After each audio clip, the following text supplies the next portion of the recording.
comment est-ce qu'on peut facilement jouer euh, des notes à partir d'un sample? Comment est-ce qu'on peut facilement jouer des mélodies à partir d'un sample? Donc voilà cette question et aujourd'hui on va essayer de voir comment on peut gérer ça très facilement à partir d'une méthode que j'ai essayée et ça marche très bien. Donc je vais d'abord vous faire écouter le sample et puis vous allez voir quelle est la méthode que moi je vais utiliser pour jouer facilement des accords sur ce sample. Donc c'est ça le sample en question.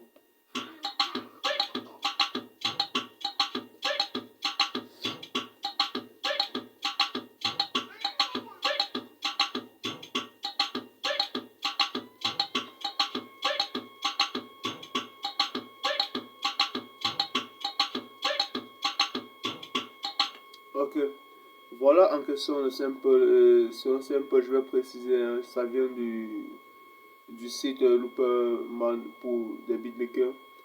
Voilà, je vais retourner maintenant dans les accords que je travaillais. J'ai essayé déjà de faire quelques progressions d'accords. Et cette progression d'accords là, je l'ai travaillé ici là dans Orchestral. Ouais. Bon, en fait, voilà juste une petite progression d'accords. Et ici en fond, vous allez voir des ombres. Je vais vous expliquer un peu plus tard pourquoi est-ce que ces ombres-là se trouvent en fond. Là, comment est-ce que je joue ça? Je reviens ici, je vais activer ici. Et puis, je reviens vous montrer comment est-ce que moi j'ai joué cela. Ici, là, le problème, c'est essayer de détecter soit la note avec laquelle vous voulez jouer votre mélodie ou vos accords. Une fois que la note est détectée, vous allez essayer de détecter à chaque fois euh, quelles sont les positions autant pour moi des kicks. Puisque quoi, moi j'ai choisi plus facilement de jouer cela sur des kicks. Donc ici là, moi je joue en Do. S'il fallait que vous voyez plus, je joue en Do. Et ouais, c'est ça la note, en Do. Et pour la majorité des sons afro, elles se jouent en Do majeur. Donc vous allez voir, ici nous avons le Do. Et ce que je vais faire, c'est quoi? C'est que à chaque fois que le kick va revenir, vous allez voir que je suis sur la note Do. Ici, là aussi, la prochaine progression revient en Do. Là en Do. Là en Do. Et ainsi de suite. Si on essaye un peu d'écouter, vous allez voir que chaque fois que le Do revient, ça revient sur le kick de basse.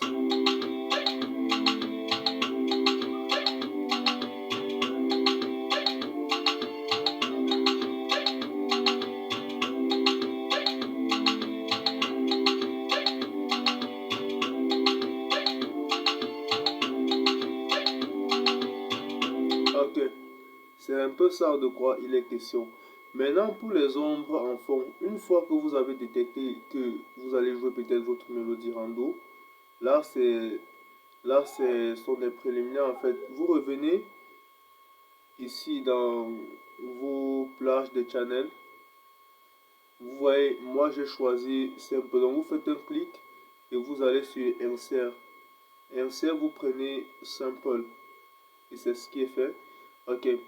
Lorsque vous avez pris Sample, vous revenez là. Vous détectez,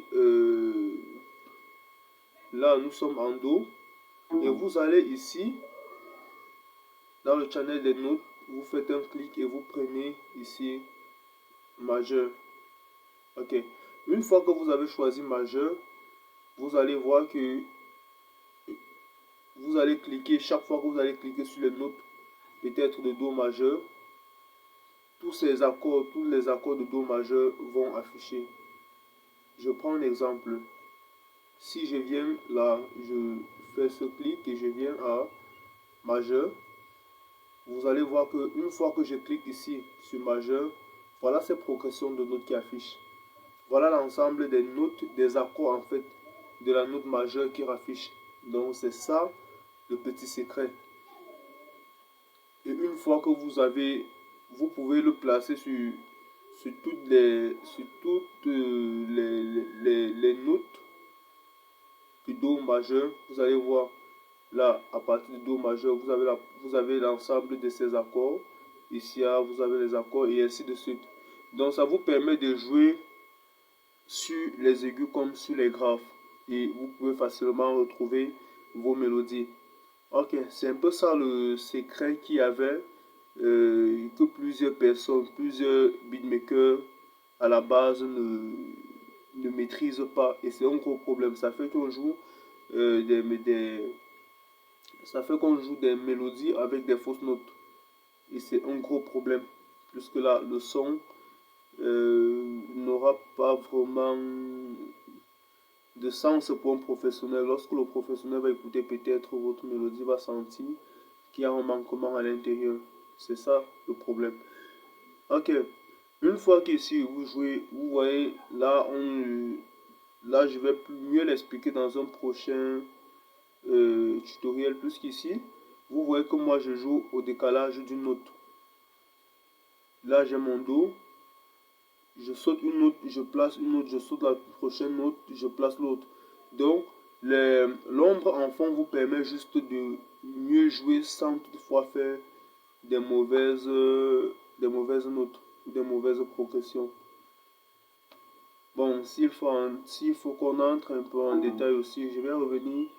Ici, là, j'ai fait une mélodie aussi Rafro avec Purity où je me suis toujours basé de la même progression d'accords. Une fois que vous trouvez la progression d'accords, vous pouvez facilement faire des mélodies. Très facilement. Vous voyez qu'ici, moi, je joue sur les mêmes progressions d'accords que j'ai fait sur Orchestral tout à l'heure. À la seule différence, c'est que le deuxième est dupliqué. Je vais dire quoi, en fait, la deuxième note, autant pour moi. La deuxième note, elle est dupliquée et montée d'un octave. C'est ça. Donc, quand vous voyez, c'est un peu ça qui affiche. Au niveau d'ici, on a la progression. Donc, ouais, les progressions d'un note. Permettez les répétitions. Hein. Ce tutoriel n'a pas été programmé. Donc, je l'improvise juste pour satisfaire cet abonné-là. Au niveau d'ici, là, moi, j'ai utilisé les mêmes progressions d'accords. Si vous voyez, vous allez voir qu'on a les mêmes progressions. À la seule différence que moi, je duplique une partie à chaque deuxième temps. Je lève de l'octave supérieure, juste pour avoir une autre chaleur. Donc, s'il faut écouter l'instrumental avec cette mélodie-ci, ça va donner un peu... Vous voyez, c'est purement afro.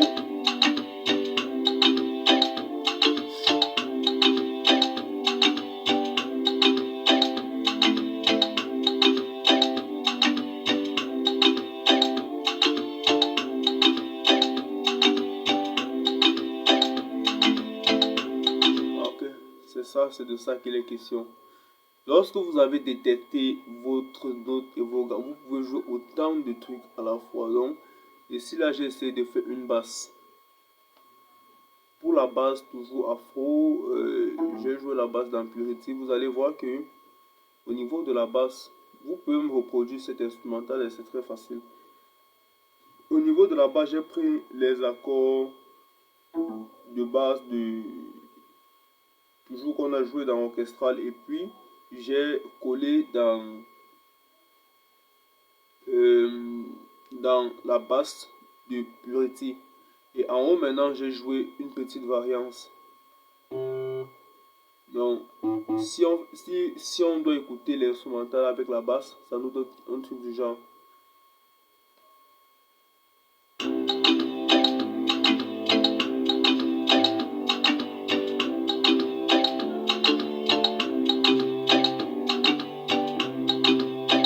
Donc en fait c'est ça le secret. Vous voyez, moi je ne joue que sur les notes.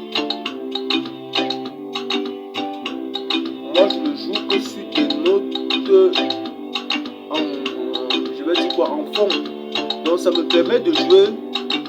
Ici ça me permet, les notes, les ombres en fond me permettent de jouer facilement sans faire des fausses notes. Vous allez voir si peut-être la note si elle était placée plutôt là, elle ne devait plus être dans la gamme.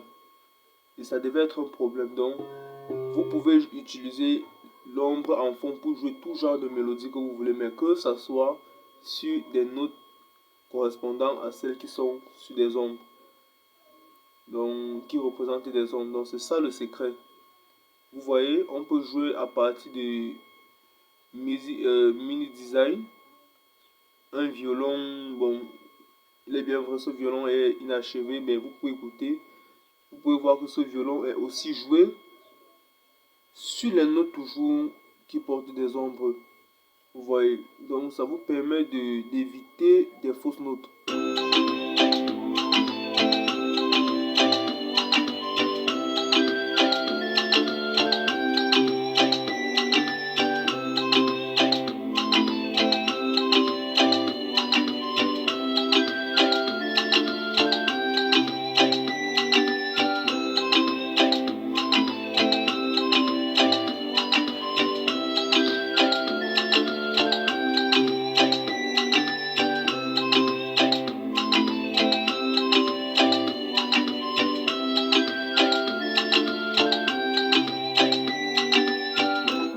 Ok, j'espère que ceci là va vous permettre de mieux progresser, de mieux vous adapter et de mieux travailler des projets avec des vraies notes à partir de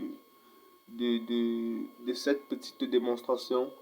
Portez-vous bien les fans, faites bon usage et puis envoyez-moi autant de questions que vous pouvez en commentaire. Si vous avez des petites suggestions concernant la vidéo, si vous avez des petits trucs qui permettent d'améliorer, si vous avez des questions qui vous troublent, laissez-les en commentaire.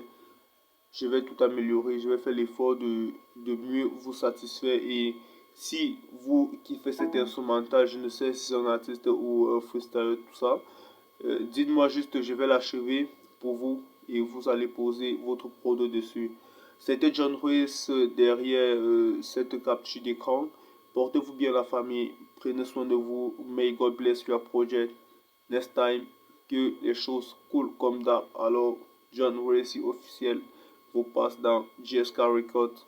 Portez-vous bien les gars.